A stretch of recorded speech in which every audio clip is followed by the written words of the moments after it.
Le développement relationnel, c'est le développement de compétences relationnelles comme la capacité à s'exprimer, la capacité à écouter, à reformuler, à gérer les conflits, à être médiateur.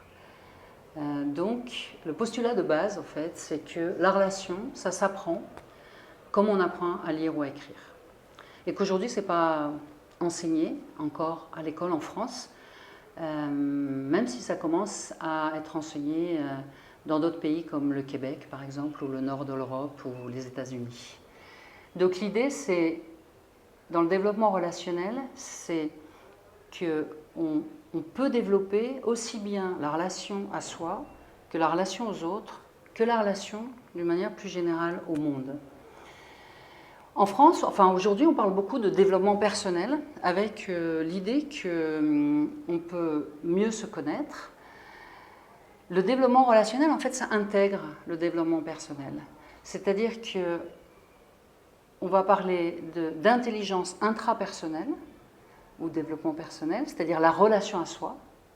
Est-ce que je me connais? Est-ce que, non pas juste en termes d'étiquette ou de jugement, mais est-ce que j'ai conscience des pensées que j'ai? Est-ce que j'ai conscience de mes représentations? Est-ce que j'ai conscience de mes émotions avant qu'elles me débordent? Est-ce que j'ai conscience de mes sensations? Donc tout ça, c'est vraiment l'intelligence intrapersonnelle, la relation à soi. Et puis dans le développement relationnel, il y a aussi le développement des compétences relationnelles à deux. Est-ce que je perçois les sensations des autres? Est-ce que je perçois leurs émotions? Est-ce que j'écoute et j'entends leurs pensées? Est-ce que je peux gérer un conflit avec l'autre? Est-ce que je sais coopérer? Est-ce que je sais collaborer? Donc c'est toutes ces compétences autour de la relation duelle qui sont essentielles parce qu'elles vont être fondamentales et en particulier dans la vie affective, dans la vie amoureuse. Le troisième axe du développement relationnel, c'est le groupe.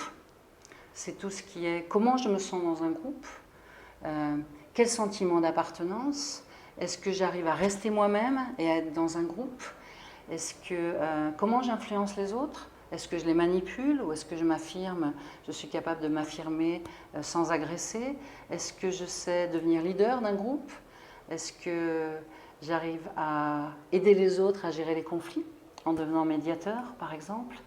Donc voilà, c'est vraiment un ensemble de compétences extrêmement larges que l'on peut développer dès la plus tendre enfance, je dirais.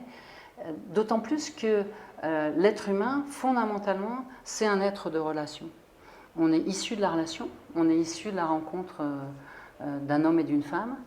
On se développe dans la relation. Les relations du tout jeune âge vont être fondamentales puisqu'elles vont être le fondement de nos capacités relationnelles aussi. Donc en fait, ce développement des compétences relationnelles est essentiel dans le développement global de l'être humain et de l'humanité.